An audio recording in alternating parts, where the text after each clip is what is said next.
Dr. Marc Siegel joins us tonight to assess. Doctor, what do you make of, have you ever seen, by the way, a president just sort of blithely announce in the middle of a speech, oh, I have cancer? No, I never have. And by the way, the public has a right to know what's going on here. That's for sure. Right. Leader of the free world making all these decisions, a mess nationally and internationally. We need to know. Now, you take it back to April.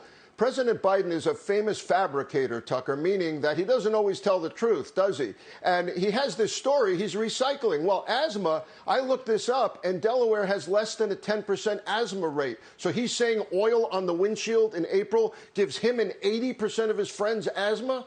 That doesn't add up at all, and that's the fabricator. Now we have this story where he's saying he has cancer. Of course, my medical eyebrows go right up, and I don't believe in the word gaffes, by the way. I wonder why he made that mistake, and I think we need to know that. And, of course, the White House walked that back and said he means in the past. Well, Tucker, in the past, the kind of skin cancer he had wasn't melanoma, wasn't life-threatening, and it shouldn't be referred to in that way because the state of Delaware deserves better. They've actually brought their cancer rate way down. They're number 15 in the country in terms of cancer deaths now, much, much better, and they deserve a pat on the back.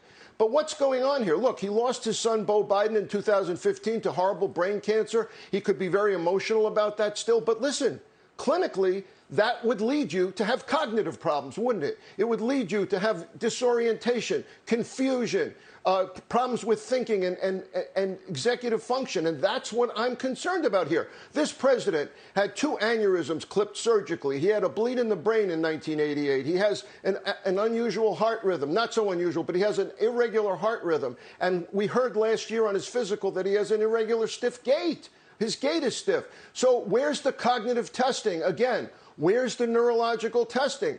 I don't think he thinks he has cancer, but I do think that he made a fumble there that could mean something much, much more important. And I and the American public want to know, Tucker. I got to say just quickly, he's told us that Delaware gave him asthma and cancer, and yet he goes back to Delaware every weekend. Isn't that kind of like continuing to smoke Camels when you get emphysema? Like, that seems crazy to me. He should avoid Delaware, no? Yeah, and Delaware should avoid him if he keeps bashing them like that. He should be proud of the state. If he falls off a bicycle there, too, he's going to blame the pavement next. Good point. Dr. Marc Siegel, thanks so much for that. Thank you, Tucker.